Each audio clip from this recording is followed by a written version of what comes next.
All right. Good afternoon. Welcome back. I know we have some people that are here for the first time today and people returning for their second class. So welcome. Glad to have you here. We'll take the opportunity to do some quick introductions in just a minute and dive into some new stuff for today. Just as a couple quick housekeeping notes and reminders, at the beginning of every class, I post the slides on Canvas. That way you can access those if you're in the back of the room and have difficulty with reading. That way as well, you don't have to get everything written down word for word or take a photo of everything, so it's there for you. Another note is that I had mentioned that there's an annotated bibliography assignment that is due during the first week. For those of you that are feeling ambitious and want to get a head start on that assignment, I went ahead and posted it, the description, as well as the rubric available on Canvas. We'll talk more about it next week, but if you want to get a head start or plan ahead, do so. I'm doing something new this term and doing this like grid style of the rubric, so it's a really easy breakdown for you to know what the points look like. So just know that that's coming up, and if you want to get a head start on it, that's available there. But do take note that the readings are here on Canvas for this week. You'll need the textbook starting in week 2. But for week 1, I wanted to give you access to the PDFs. My understanding is that the bookstore actually has an older edition, the 4th edition of the textbook. The 4th edition is okay. The 4th edition will work for the class. Of the options, I think that renting an ebook of the 7th edition, which you can do for about $30 to $32 on Amazon, is probably the best way to go. But if it's easier for you to get the paper copy from the bookstore, you can do that too. And remember that the first week's quiz, which is open note and open book, is due on Sunday and covers material from the first readings, as well as from the syllabus that we went over a little bit last class. So if you're here for the first time today, I recommend reviewing the syllabus and then using that to help you to prepare for taking that quiz. So as a super quick recap of our first class meeting, we did some brief introductions, got to know each other a little bit better. We talked about what communication theory is, right? It's not this abstract, useless thing. It's tools for living, right? We use theory to become better communicators and to engage with one another, whether it's an organization, face-to-face, and so on. And we went over the syllabus and some of the course expectations. And again, keep note of that quiz that is due this Sunday. For today's class, we're going to discuss a little bit more about communication and why it matters. This is going to be a review for a few of you, but I also know that some of you are here in your first communication course, so welcome. We're glad to have you. We'll be talking about 3 major models of communication, and I'll be splitting you into groups to do some work to explore these models. And then we'll talk about what it means to use communication theory and how it can help us in the world. Before I get started on that, does anybody have any questions about the course or anything that we talked about last class? If questions come up at any point, You're welcome to raise your hand, just let me know what's up, and I'm happy to answer those questions. I also received an athletic form. If you're an athlete or you're involved in extracurriculars, you're welcome to send those my way. My request is that if you know that there's a class that you need to miss, just email me in advance. What I'll do is send you the Zoom link for that class period. That way, if you can make it and attend through Zoom, you have the link and you can join us. But if you can't make it, that's okay too, right? I will send you a Zoom link for a class to attend remotely if you contact me in advance and let me know that you're missing that class. And that will count for attendance as well. So, to get started, I want to give you a couple minutes on your own to write or type. You will not be turning this in, but I will ask everybody to do a quick share. In your own words, what is communication? If this is your first communication class, don't worry about getting it right. If you've taken this class before in communication, you might take a quick moment to share your own thoughts on this. You can also use an example of what communication is to help illustrate your definition. So I'll give you a couple minutes to work on that, and then we'll go around the room and I'll ask everybody to share their definition and also to reintroduce ourselves since there's new people.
Take another minute or so to finish up.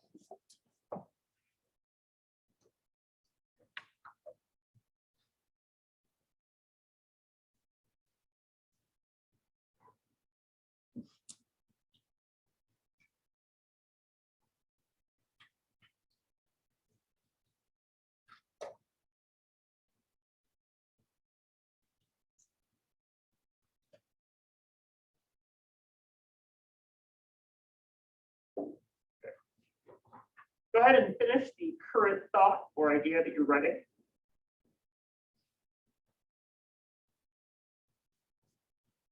So I'm going to ask everybody to share their own definition. And as you share, if you're here for the second time, just remind us your name. If you're here for the first time, though, what I also want you to do is just to take a moment to share something that you were up to over spring break, exciting or not. And then secondarily, what's your major or what are you thinking about as a major? You only need to do that part if you're here for the first time today. So let's start on this side.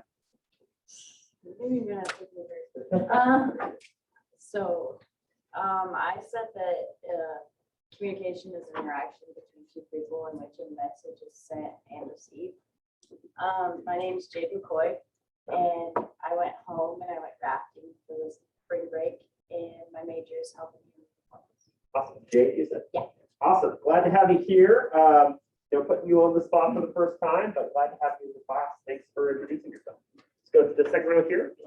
Yeah, my name's Gabe, and I think communication is discussing your thoughts I said it can be in person or on a platform or in text. Use some modalities there. My name is Kenna, and I said communication is the sharing of ideas, opinions, and topics, and it can be in a lot of different forms, interpersonal, intrapersonal, different sizes of groups. My name is Kate. What I said was communication is the sharing of information along with the listening and understanding of that information. My name is Isaac, and I said communication is verbal and nonverbal contact between two or more people. My name is Daniel, and I said that communication method or methodology of things used to communicate. Sure. As well as consulting. Yeah. I'm Gavin, and I said communication is an exchange of information through verbal and nonverbal cues. Yeah. So seeing some good distinctions here between verbal and nonverbal communication, right? Big distinction here is verbal communication uses language, right? So verbal communication could involve sending a text, right? Or communicating face to face. Nonverbal communication could involve things such as facial expressions, gestures. It can even involve your volume and tone, right? So even if you're saying words, the way that you say them would be nonverbal. Move here to the middle. My name is Jessica. I said communication is what we use to connect with others, whether it's verbal or nonverbal, and communication is always happening around us. Yeah. Awesome. My name is Logan, and I wrote down communication is sharing and presenting information between people through mediums such as verbal or nonverbal communication. Is the act of receiving, understanding, and translating information between at least two people. Awesome. My name is Riley, and communication is directly. My name is Maddie, and I said communication is what all living organisms use to interact with one another. Sure.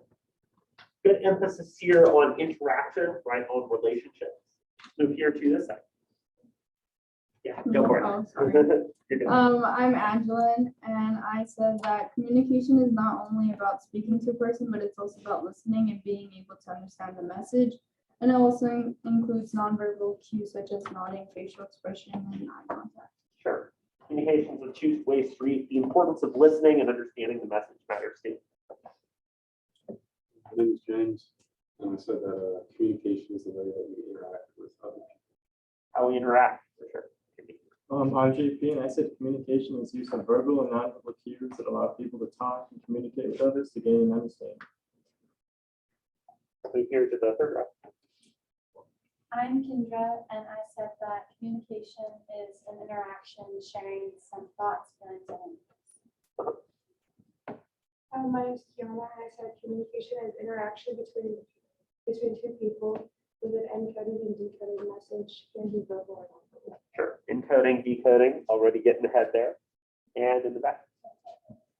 I'm Haley, and I said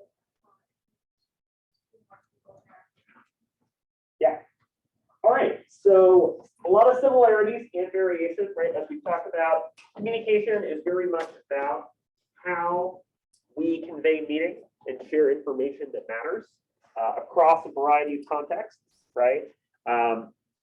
When it comes to communication, it pays to think broadly, right? Communication covers so many different things.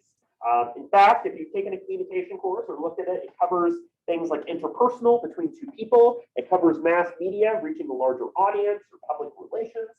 It covers things like small group communication. So both the quantity of people and the modality, right, is a really big element there. So to super simplify it, right, communication is about the ways in which we use symbols to convey meaning and share information with one another. If you were like me growing up, you had those bridge magnets, right, that had little words on them, and you use and arrange those together to tell little stories or use poetry or send passive aggressive messages when your roommate didn't do the dishes, like that type of thing, right? And that's how we're arranging and using those symbols.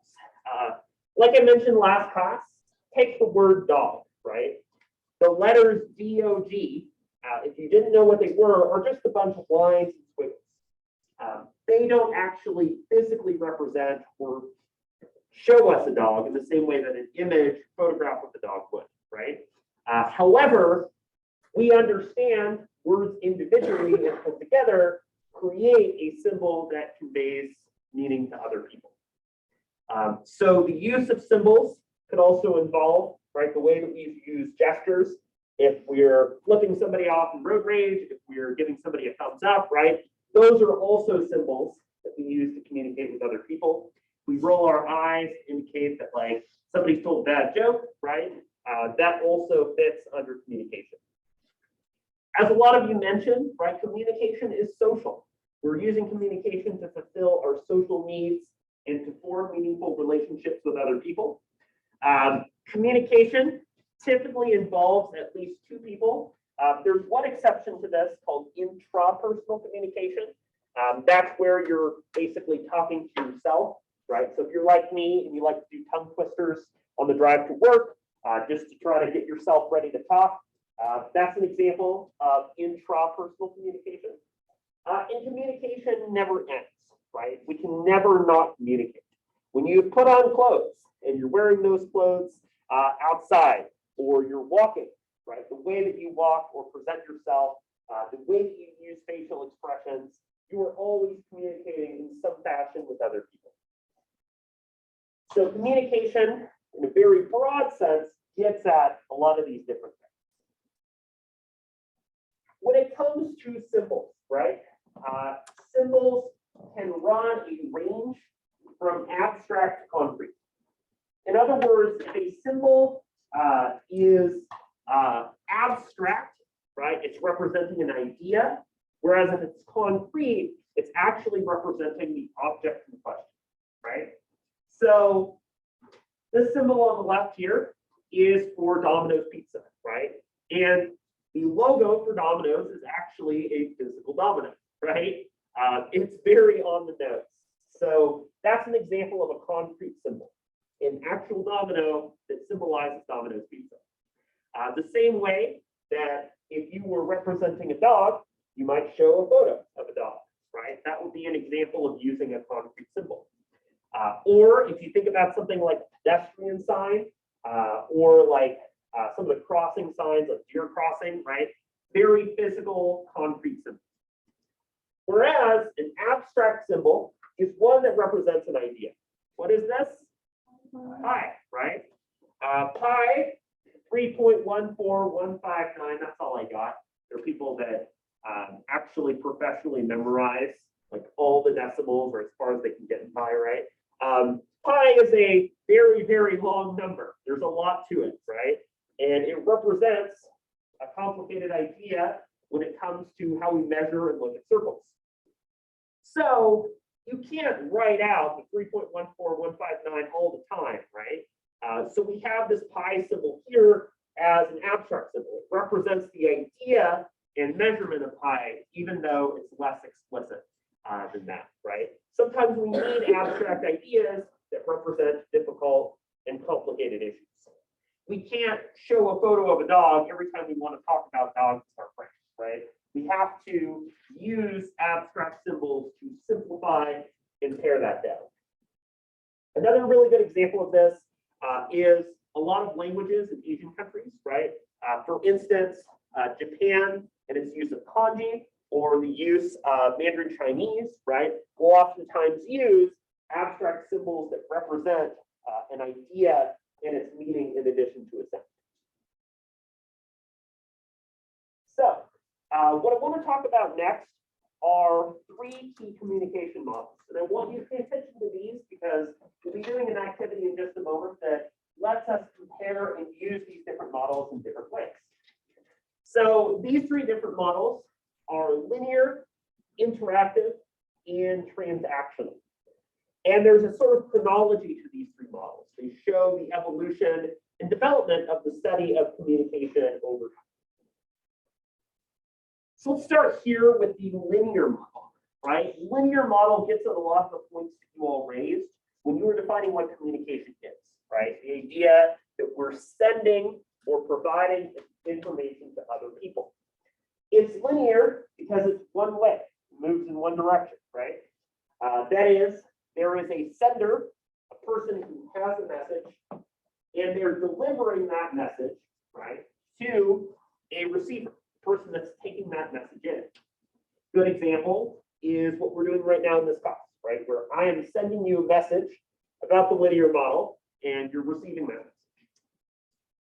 But one important component to add here is the presence of noise, right? It is not this clean one-to-one translation. So for instance, some of you might be like Maddie, who has like 5 hours of classes right before this one, is probably feeling, maybe a little bit of fatigue or burnout from that, maybe not. Maybe you're feeling hungry, maybe you're feeling like, you've got something exciting coming up this afternoon. Like there's physiological and psychological noise that might be affecting you, right? Totally normal. But there's also physical noise. There's like a low hum from like the AC and ventilators and all of that going on.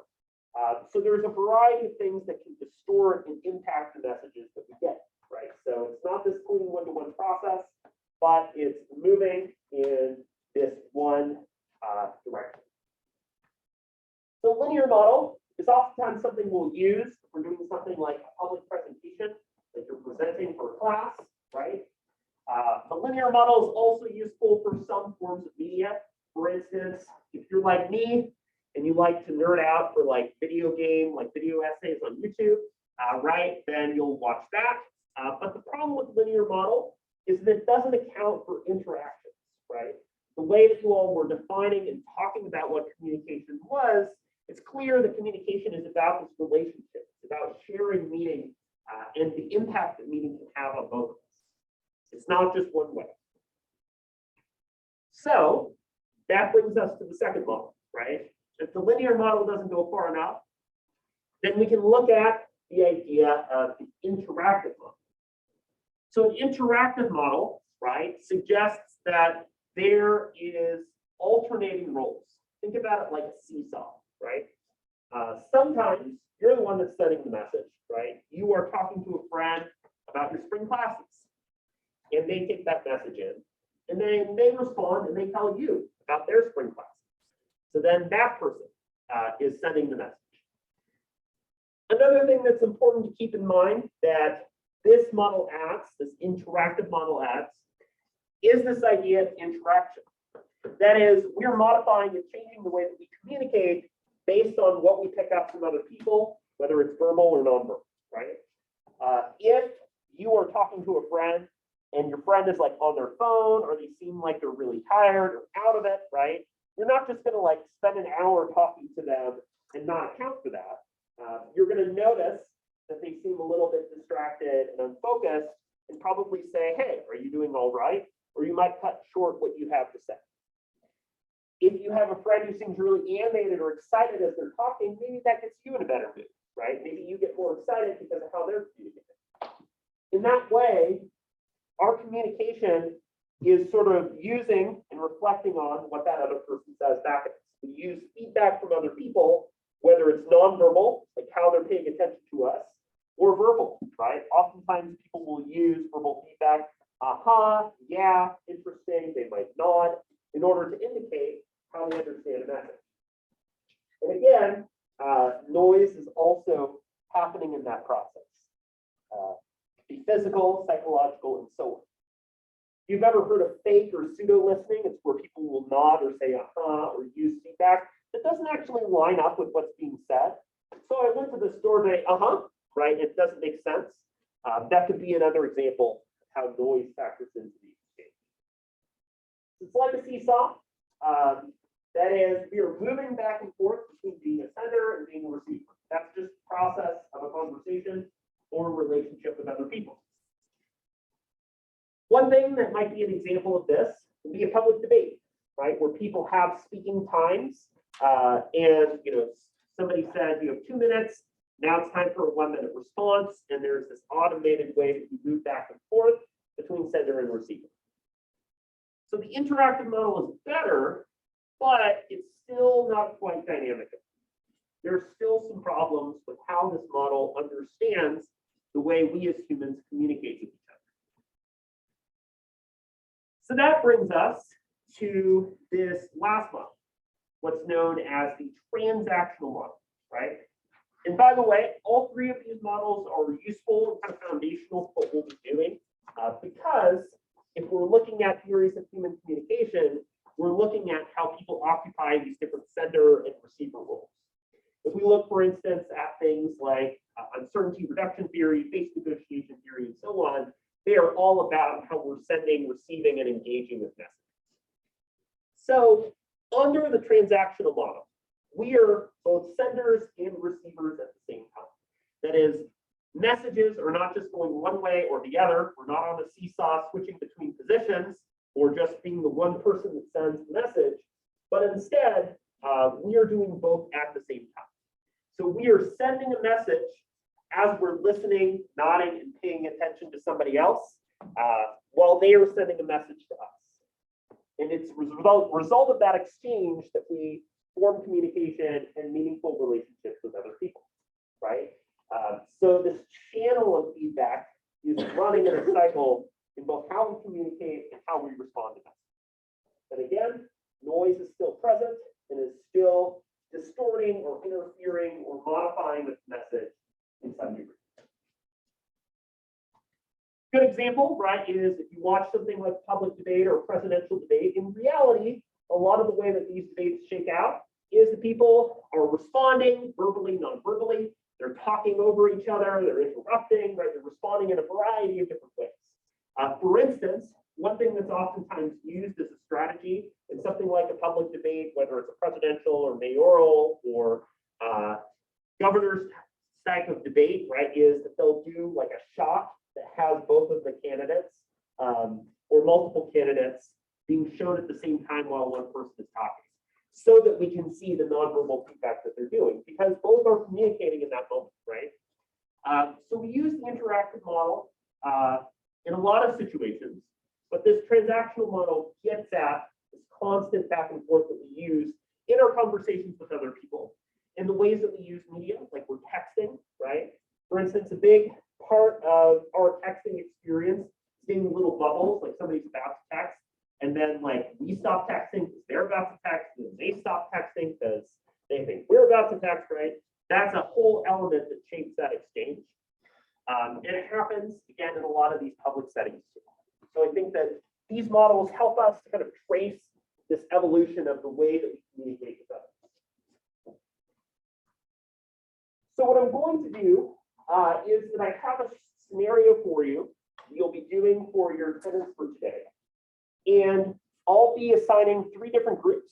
Each of the groups will choose, we'll use one of the 3 models that we talked about earlier and use it to make sense of this exchange.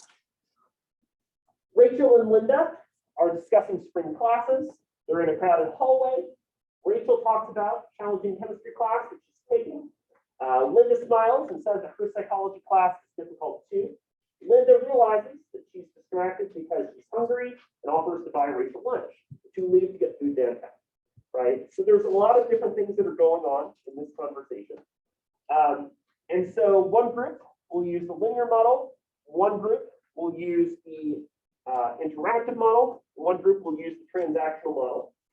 Using your group's assigned model, I want each group, and they only need to come up with 1 per group, to create a physical diagram that maps out this conversation using that model, right?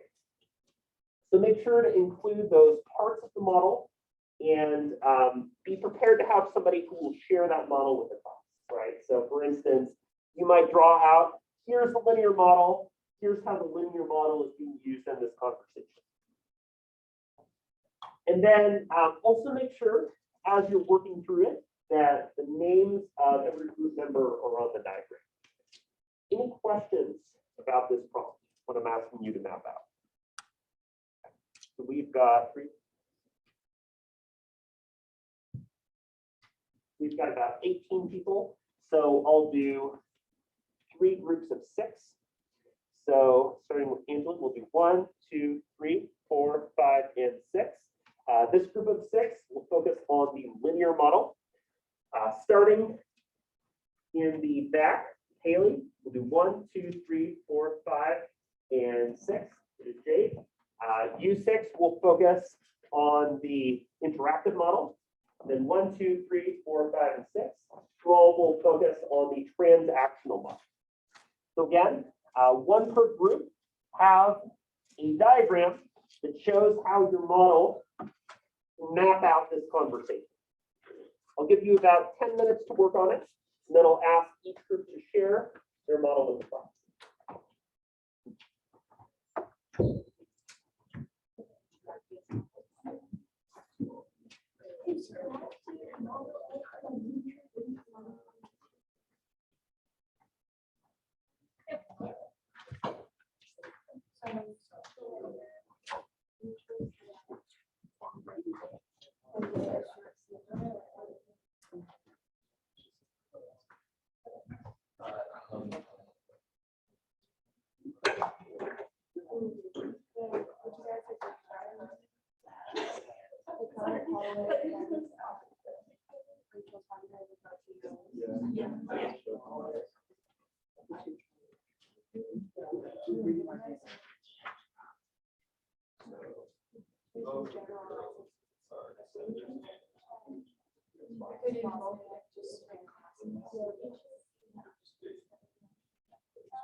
Each circle is.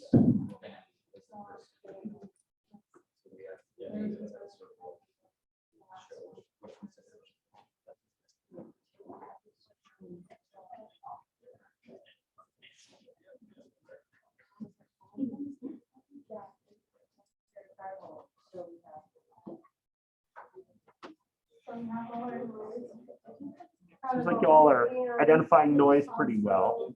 Some of the like physical stuff like hunger impacting their communication.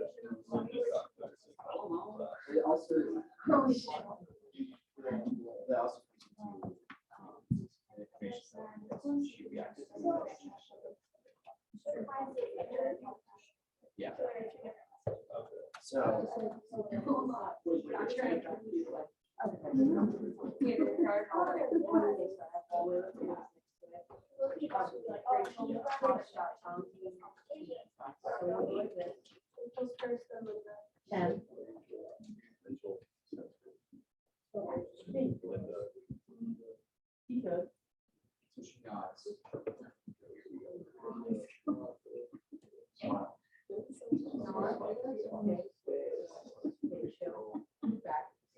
So you're identifying the different sources of communication they're coming out, like encoding, decoding. Good.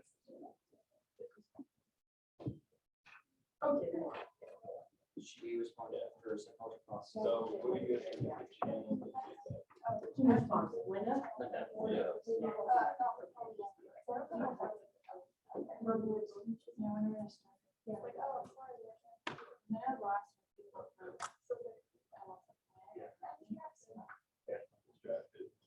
Should be back right, it could be like a correction and modification.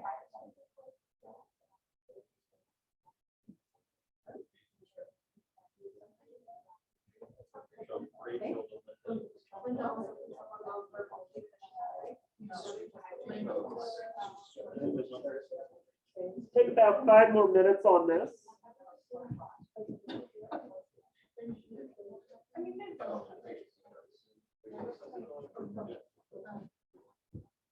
Looks like all the groups have like access to seeing the model, but to show you again. Linear, interactive, and transactional. Oh, I get what you're saying. Yeah.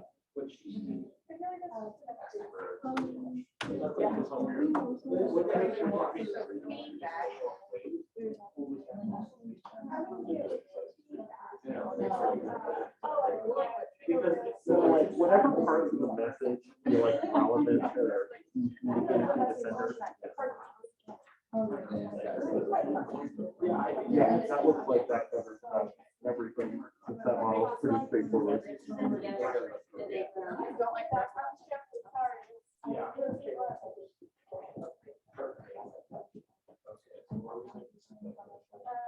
Linda says.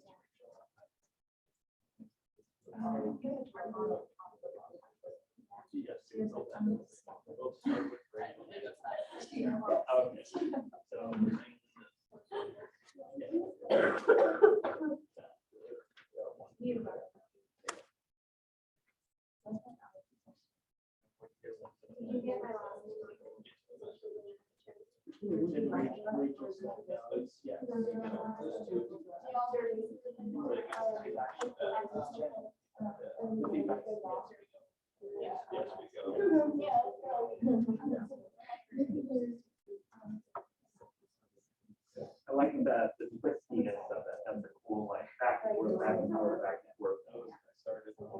Smart way to do it. That's a good topic. I love tacos. I had tacos at my, I had tacos. Okay, what do you guys think? Awesome. Classes.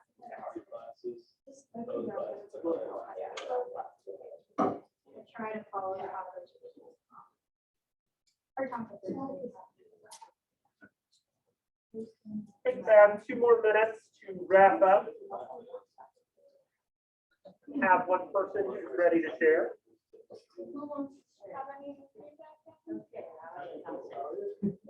You're the proactive. Yeah, I'm writing down all the names, I'm writing it all down.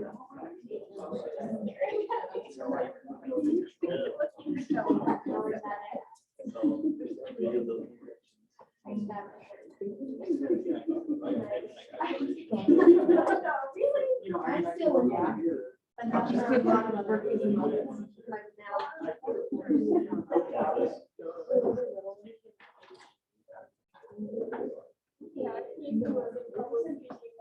All right. Sounds like Earths are about wrapped up. All right.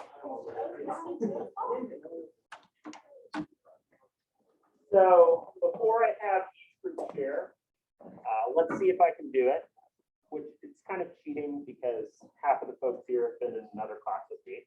All right. Angelin, James, JP, Presley, Kendra, Kiana, Jessica, Haley, Jade, Logan, Riley, Maddie, Dave, Kenna, Kate, Isaac, Daniel, Gavin. Woo, woo. All right. Let's see if I can get it again next week. So, all right. So I'd like each group to share, and since you just have a small sheet of paper, you might just kind of tell us what your model looks like and why you chose to structure the model the way that you did. So let's start here with the linear model books. Okay, so we had the linear model, which is pretty straightforward. So we have Rachel as our sender, and her message is about spring classes and her challenging chemistry class, which is going to Linda, the receiver. And we have the noise as the crowded hallway and Linda's hunger. Yeah, so again, the linear model is pretty straightforward, right? There's one sender who has that message. In this case, right, you're talking about what Rachel's sharing and some of the factors, again, like hunger coming into play. All of you probably looked at noise to some extent. Remember, noise is physical, it's psychological, it's physiological. It covers a lot of those different elements that shape our communication. So good work there. Let's hear from the middle group on the interactive model. Okay, so we built ours kind of like a ladder because we're going back and forth and it just was rolling that way. So we have Rachel talking about chemistry to Linda. There's a noise because they're in the hallway. Linda decodes her message by nodding. She gives feedback by smiling. Linda says, well, she starts talking about psychology. And then Rachel decodes that because she can pick up on the fact that Linda's hungry. She gives feedback by saying, do you want to go to lunch? And Linda gives feedback saying yes, and then they go down. Yeah. So, we've talked a little bit about encoding and decoding so far. You can think about it as like uploading and downloading. Encoding is uploading a message, taking what's in your head and basically translating it into symbols used to communicate. Decoding is downloading, listening, and understanding the message. right? I like the way you had that kind of back and forth between speakers on either side. And then lastly, how about the transactional folks over here?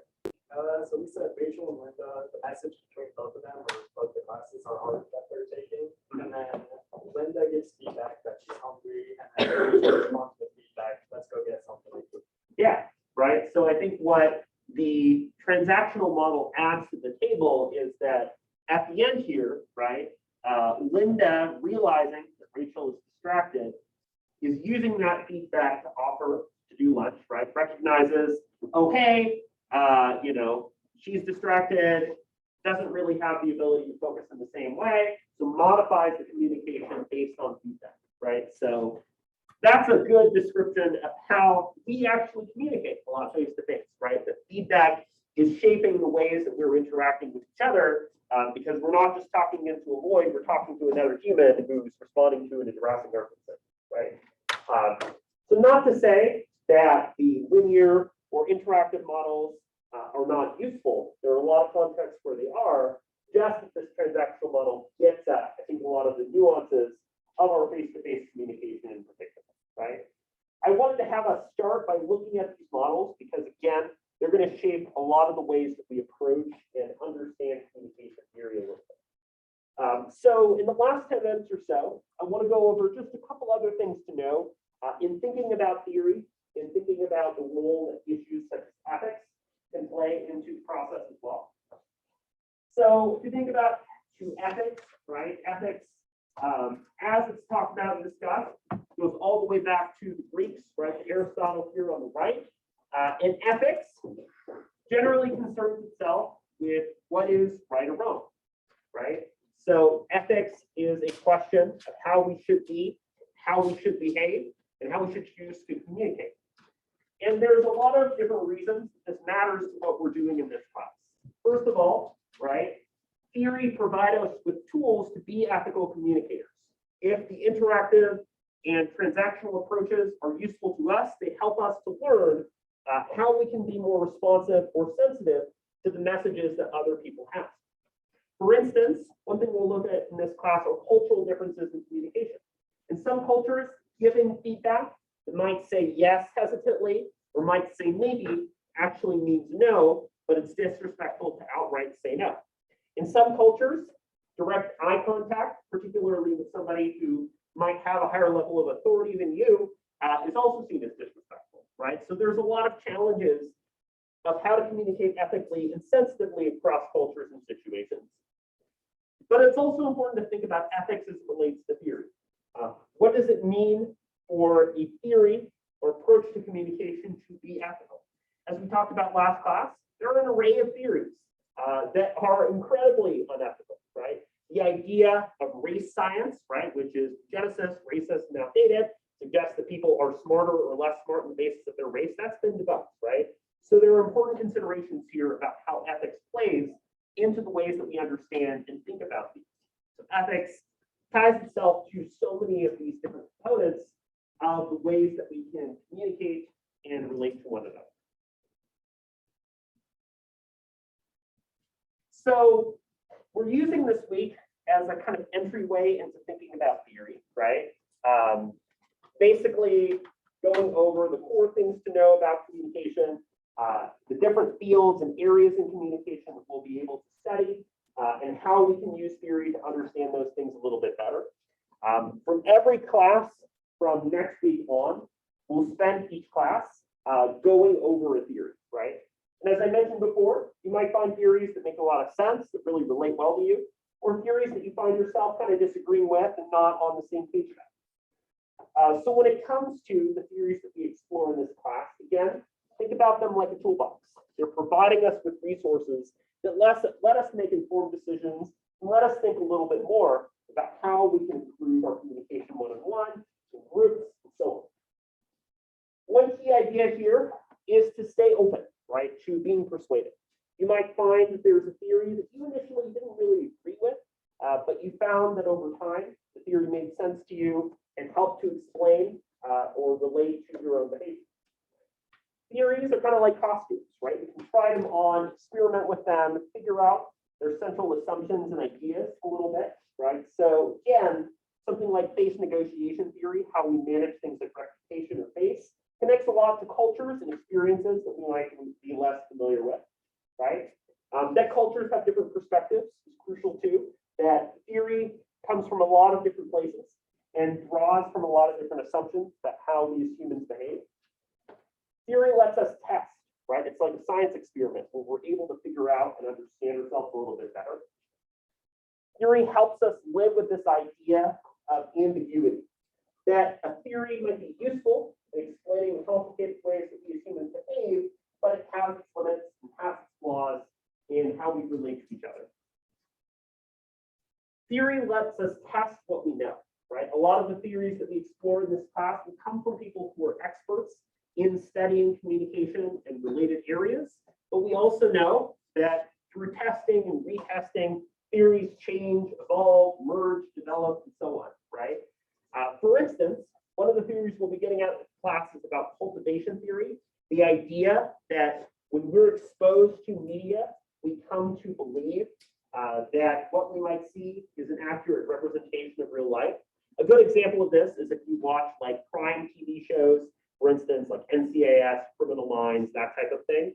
Over time, we tend to believe that the way that criminal cases actually go down and are investigated is similar to what we see on TV, right? So that theory was developed in an era of television, but not in an era of streaming or in an era of TikTok and a lot of online ways that messages are communicated.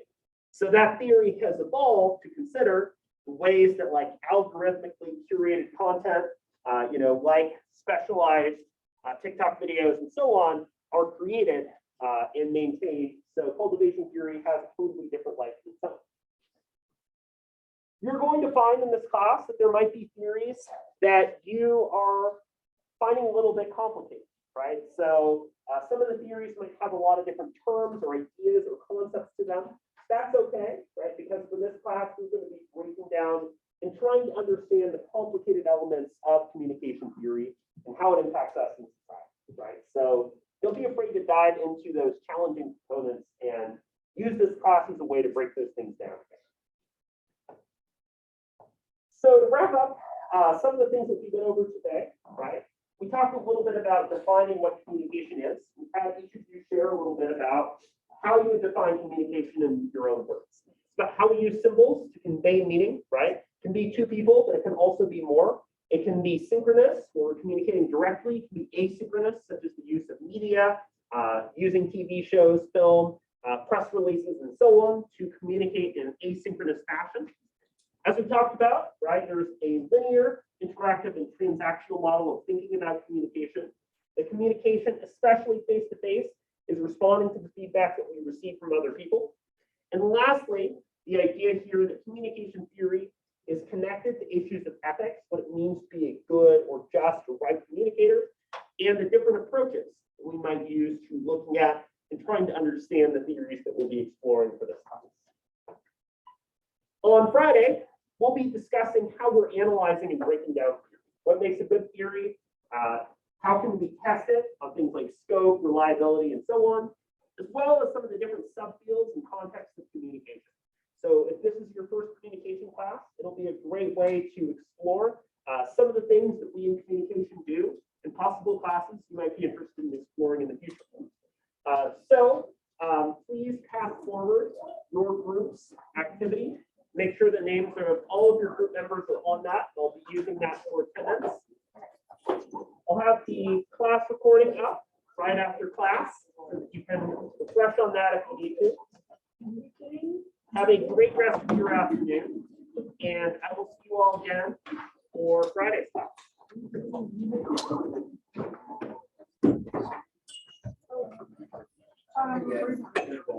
I won't be here.